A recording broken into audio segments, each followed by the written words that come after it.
Respected Honorable Mr. Justice Suraj Govindaraj and other dignitaries. Now we'll start with the second technical session of the day. The technical session will be addressed by Honorable Mr. Justice Suraj Govindaraj. I take this opportunity to introduce Honorable Mr. Justice Suraj Govindaraj. His Lordship, born in the year 1973, graduated from NLSIU, Bengaluru with a BLLB honors degree and enrolled as an advocate in the year 1995. Practiced in the field of civil, commercial litigation, contracts, arbitration, company law, IPR, constitution matters, environmental law, revenue matters, consumer law, and RERA, etc. His Lordship was appointed as Additional Judge of the High Court of Karnataka in the year 2019 and Permanent Judge of the Karnataka High Court in the year 2021. With this brief introduction, I present Justice Suraj Govindaraj to the August gathering and extend a warm welcome to you, sir.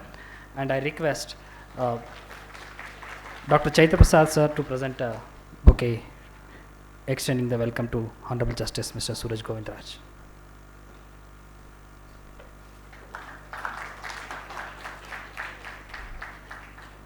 Thank you, sir. Now I request Honorable Mr. Justice Suraj Govindaraj to address. Sir, please.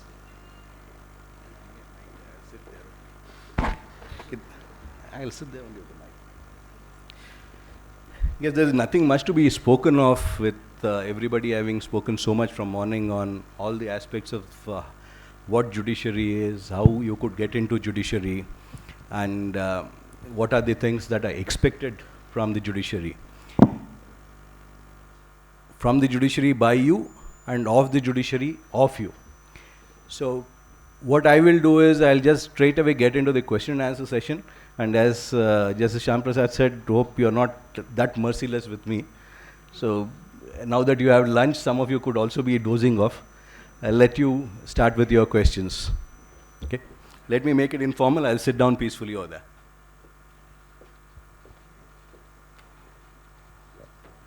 Good afternoon, sir.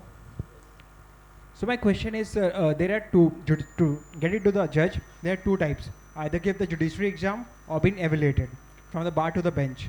So one aspect we know, in the internet we have all the, data are there to avail the facility, how to crack the judiciary exam. What is the second aspect? How we are evaluated and how the bar and bench works and everything? See, there are basically four entry points in, please sit. 4 entry points into judiciary. One is the civil judge examination that comes about that you could take up as soon as you clear your law exam. The second set is again by way of examination to the district judge examination. Of course, in between you could go from civil judge to a district judge by way of promotion. The third one would be a direct appointment to the High Court. Upon the collegium of the High Court being satisfied that you fulfill the requirements and you are eminently suitable to be appointed as a High Court judge. The fourth would be directly to the Supreme Court. We have had 5 or 6 occasions where practicing lawyers have been appointed to Supreme Court directly. Mr. Nageshwar Rao recently retired. Mr. U.U. Lalit, the Chief Justice Designate, who is one of the practicing advocates who was directly appointed to the Supreme Court. Like that, there have been quite a few, Mr. Rohington, Nariman, etc. Now, as regards the question that you spoke of, being you don't know much about what are the criteria for appointment directly to the High Court. Now, directly to the High Court is left to the collegium on the basis of the judge's case, the 3 judges' cases which are there, where the collegium, upon a lot of inquiries, getting to know about the candidates who have appeared before them, that is the lawyers who have appeared, would deem it fit that the person is suitable to be appointed as a judge. So that is in the wisdom of the collegium and left to the wisdom of the collegium. The collegium decides on that. So if a person has been good as a lawyer, that's what we presume that we have been good, that is why we have been appointed. So that's a different issue.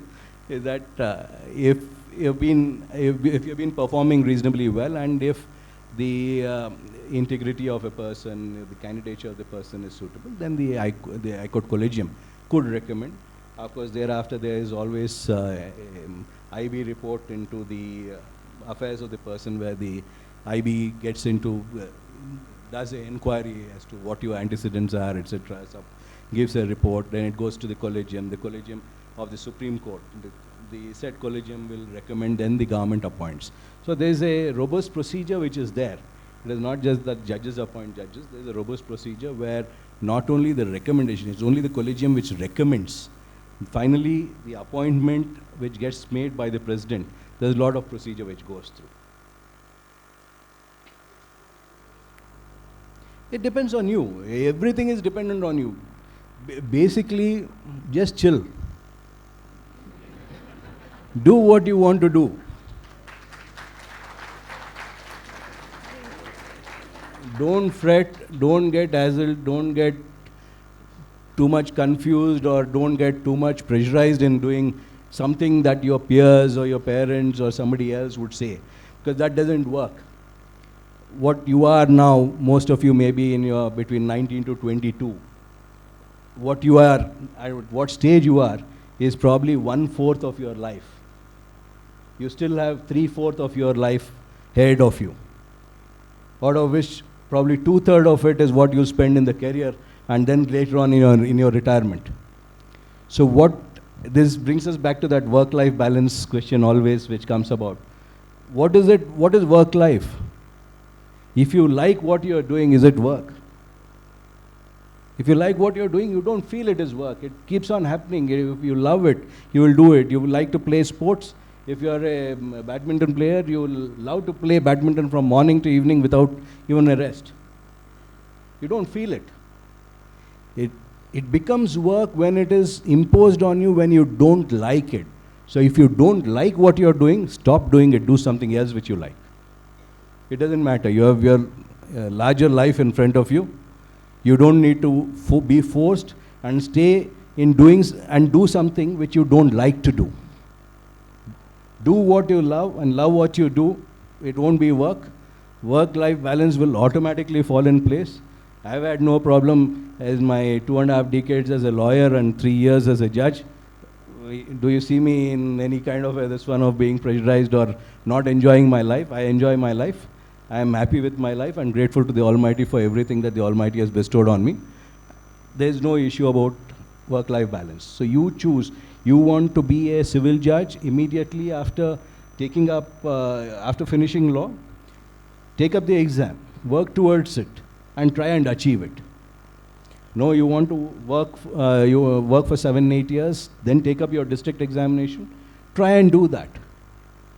You don't want to do a district examination, but you want to be directly appointed to the High Court. Work towards it. There are no guarantees for any of these 3 things. It is not that you take up civil judge examinations, you take up civil judge courts. It's not that you will get into it. It is tough. But when going gets tough, tough get going. So you get going. So if you want to take up civil judge examination, take it up, work towards it, and try and be successful at it. You want to take district judge examination, work towards it. If you want to become a High Court judge, practice well. Do well before the High Court. If the collegium recognizes you, you may be appointed as High Court judge. You want to be directly appointed to the Supreme Court, shift practice to the Supreme Court and start practicing there. There are no limits to anything. Whatever human mind can believe and conceive, you can achieve. If you are the only person who can put obstacles is yourself. So don't put your obstacles. Be chill. What do you want to do? You do. You want to be a civil judge, district judge, High Court judge, Supreme Court judge. You want to practice law. You want to join a corporate law firm. It's your choice. Don't get forced into doing something you don't like to do. Love what you do. Next. Yes, ma'am. He has the mic, so he gets preference. Good afternoon, sir. Good afternoon. Sir, Introduce yourself, please. My name is Yashwant Netaji. I am from Kaili Societies Law College. Yeah. Sir, if my ultimate aim is to practice and excel before High Court and Supreme Court, will it be right option to keep litigating for my entire career, or coming into civil, writing the civil judge exam and having the experience from the other side of the bench, and then coming back to practice? And will I be right coming to civil judge only for the purpose of getting experience? Please sit. Kind of matters which are placed before a civil judge's court and the kind of matters which come up before the High Court, there's world of difference. Now, what are the matters which come up before a civil judge? It could be partition suits, it could be injunction suits, it could be money recovery suits, it could be boundary disputes, if you go on segregating the whole thing. Basically, most of them are civil disputes. In the High Court, of course, this civil judge to a regular appeal to a regular second appeal could come up before the High Court. If the civil judge is somebody in the, if the matter comes before, from a district judge to the High Court, it could be RFA to the High Court, regular first appeal. In the High Court, you have various other matters. Bulk of the matters is something else. Bulk of the matters are writ petitions. Writ petitions against the government, seeking for mandamuses where directions are sought for. Certiorari where some orders of some quasi-judicial authority is sought to be quashed. There could be some challenge to a enactment, rule, bylaw, regulation, circular. There could be many challenges to it. There could be tax matters, ITA matters, estate matters, indirect taxes matters. There could be so many other things. So if you are looking at becoming a civil judge and then practicing in the High Court, nothing wrong with it. But your scope will be probably limited in the beginning until you grow out of it and start doing those matters, get out of your comfort zone. You need to get out of your comfort zone. Being a civil judge may help you in regular civil matters because you have knowledge about it, but not for other matters. So once you get into a judiciary, I would probably say continue in judiciary. Don't look at judiciary to litigation. Litigation to judiciary is okay. It's not that it's a one-way street, it's two-way street. But still, because your training for judicial thought process is something different. You are deciding. You are deciding that this is right, this is wrong. Sometimes it may happen that once a client comes, you will decide in front of one, this is right, this is wrong, get out. So then that client is not going to be with you. As a lawyer, your thought process is different, your training is different, your presentation is different, your approach to the problem is different. As a judge, it's completely different. You're balancing two lawyers, a lawyer can be happy with arguing whatever he wants to argue. But when a judge decides, one of the lawyers will be unhappy. Both can't be happy unless it's a settlement or mediation. So thought process is different. Though my answer academically would be that you can do it, practically I would say don't think of it.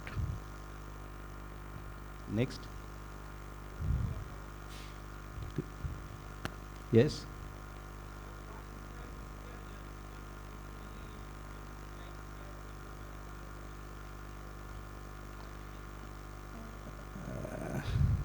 That's a little difficult question for me to answer because I never wanted to be a judge. So now don't ask me, what are you doing sitting here telling us about all these things and lecturing us. I never, see, as Justice Shyam Prasad spoke in the morning, none of us were told about judgeship. Judgeship was not something in our mind at all because we were not told about it. I'm a first generation lawyer. So there's nobody in my family who is either a lawyer or a judge. So there's no exposure to either lawyering or judgeship in my home because neither my immediate family nor my extended family, anybody is a judge or a lawyer. So in my thought, just to go back to my 12th standard when I did my PU in science and I had an engineering seat and a medical seat. It is by quirk of fate that I took up National Law School exam and got in. And then it was difficult for me to decide whether I want to do engineering or law. So I became an accidental lawyer because when I went and asked some opinion from various people, my father said, okay, do what you want. My mother said, I want you to do engineering, medicine. Then finally I got a good advice from one of my uncles who said that, look, your law is starting from 1st of July. Engineering starts in September. So do one thing, go join law.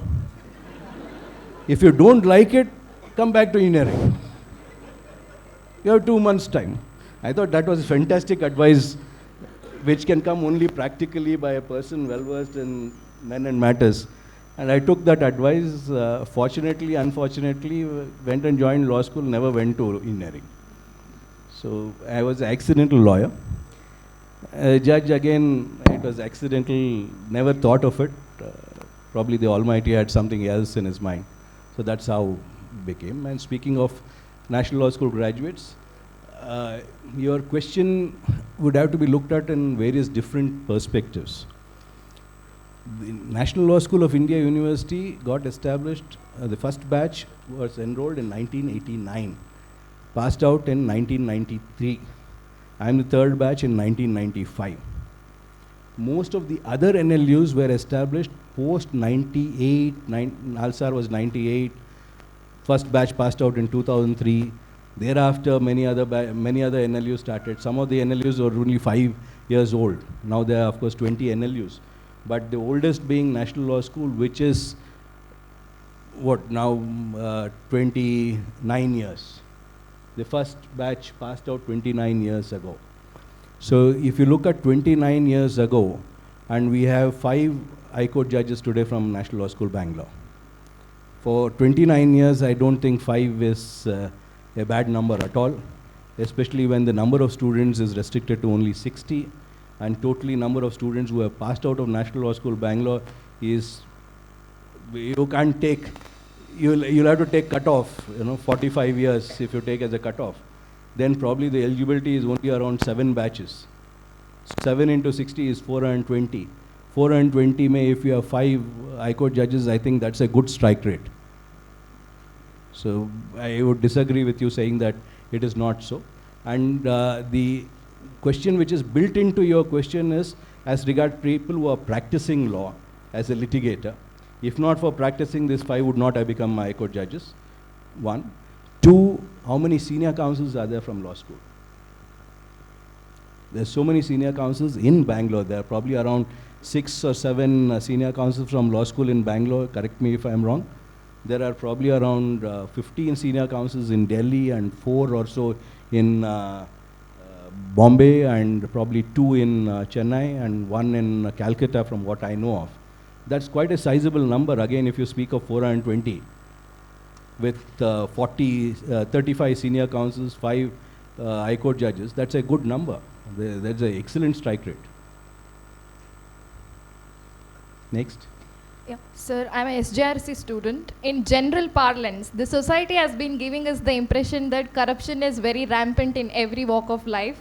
And I've been hearing from many of the practicing advocates aspiring for judicial services telling that even judiciary is no exception of that. Many of the judges keep practicing bribery at the recruitment process, and even somewhere here and there under the table for settling the cases and all. And not only these, many instances such as the former Hon'ble Chief Justice Ranjan Gogoi sir having been alleged with sexual harassment things and all in coming up in news. All these makes us very demotivating and lose the very hope and respect on judiciary. So what's your take on this, and how could the respect and hope on judiciary be kept alive? We are living in difficult times.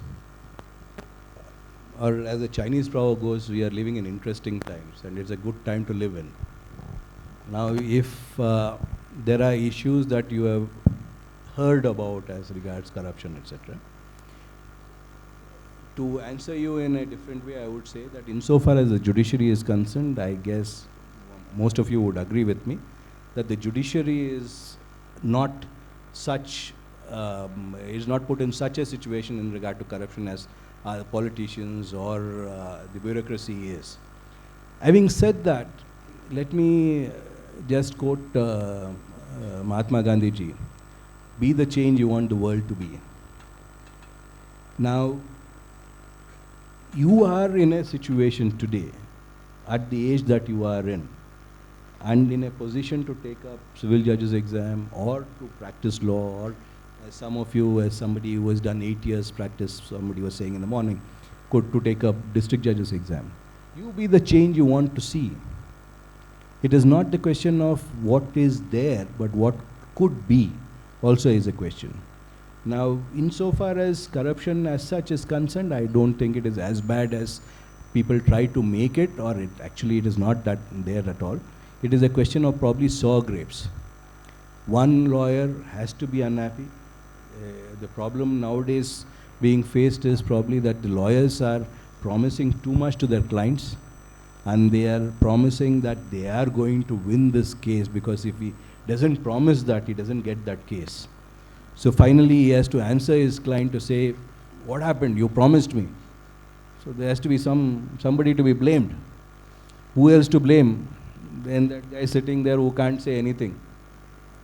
Today probably I'm speaking with you, but sitting there I can't speak. Nobody can speak. So it is not, you can put the judiciary in the dock and the judiciary doesn't answer, because it doesn't require to answer, number one. Number two, the judgments which are there, it is not that it's a contract which has been awarded, etc. It is a question of a civil judge passing an order. It could go on appeal before the district judge. District judge's order could come up on appeal before the High Court. High Court judge's order could go on appeal to the Supreme Court. So there are enough checks and balances which are built into the system, which should see to it that justice is done and rule of law is applied. For a person to call it sour grapes and because he lost, to blame it on the judiciary, I don't think is a charitable thing to do. But that hurts me as a judge, but we can't do much. It is for you as lawyers in the future to preserve the dignity of what you are doing and be true to yourself and advise the client as to what the law is, rather than making empty promises and thereafter get into all these kind of nefarious things. Not required. Yes? Who has the mic? Good morning, sir. You will have to source the mic. I'm Chetan, Seshadri from Law College. Yes. My question is, government policies are emerging as challenging to the judiciary. For example, the Gujarat policy of remission policy. What is your view on that policy? I haven't applied my mind to it. I haven't read the order, so it would not be proper for me to speak of it. Of course, if there is some challenge made, the High Court of Gujarat would probably consider it. Thank you, sir.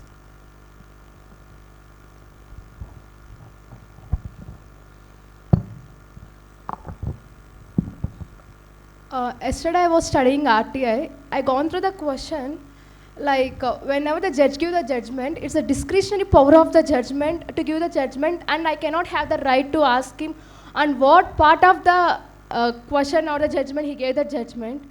Can I don't you think the judges will misuse it?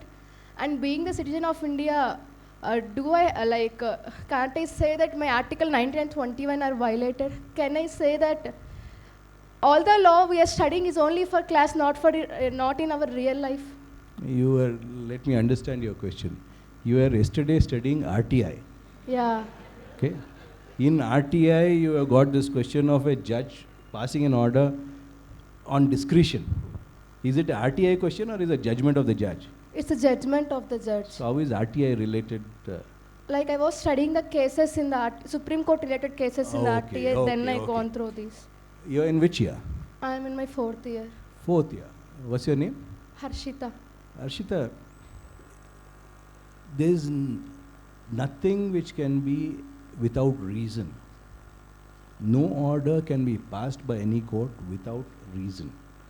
One of the basic principles of natural justice is it has to be with reasons. Audi alteram partem, nobody can be a judge in his own cause. Whatever judgment is passed has to be with reason. There may be discretion in passing an order, but that discretion has to be supported by reasons. And that reasons has to be recorded in writing in an order. And whenever there is an appeal which is filed, for example, a civil judge's order comes up on appeal before the district judge.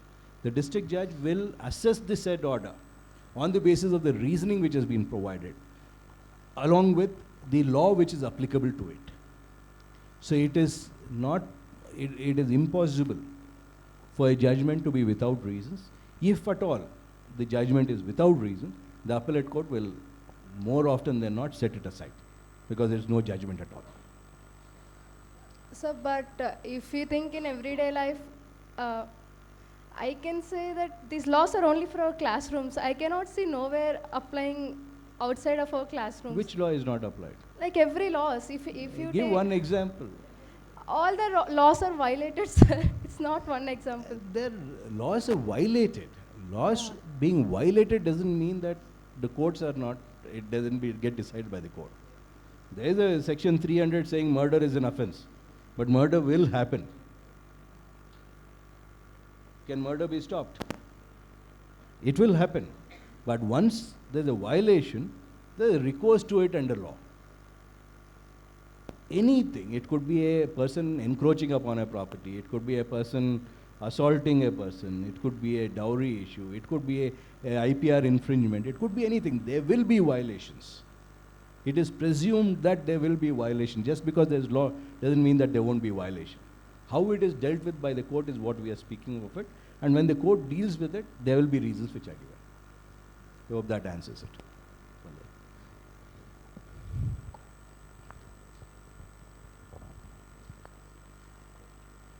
Because it's time for the next session. Last question.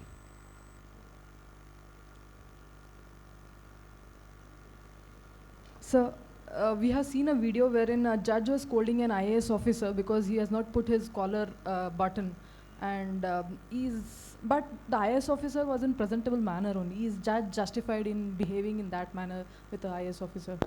See, if that issue, that aspect of the issue has been dealt with in a number of decisions from the Supreme Court to the various high courts. There is a dress code which is prescribed. I am wearing a coat today and a tie here. Do I need to wear it? Most of you are wearing coats. Why are you wearing your coats here? So if a person is summoned to a court, there is a manner of dressing which is prescribed, which is required to be adhered to. How would you know a advocate clerk from the IAS officer? There are certain things, there is certain protocol that needs to be adhered to for things to happen. And those are in the interest of the system for better functioning of the system. It's not the question of you are not wearing it. If you had worn it, there would not have been an issue at all. Look at it that way. Why you could have come in jeans and t-shirt today, where your neighbor would have been looking at you and say, oh, what are you doing here? Is that there are some things that have to be done in a particular manner or not at all. Do it in that particular manner. Anyway, let me end now because we have the next session.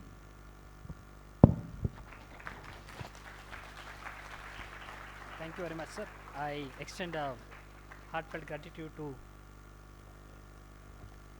Honorable Justice Suraj Govindaraj sir for sparing his time and addressing the students and also clarifying their questions and answering their queries.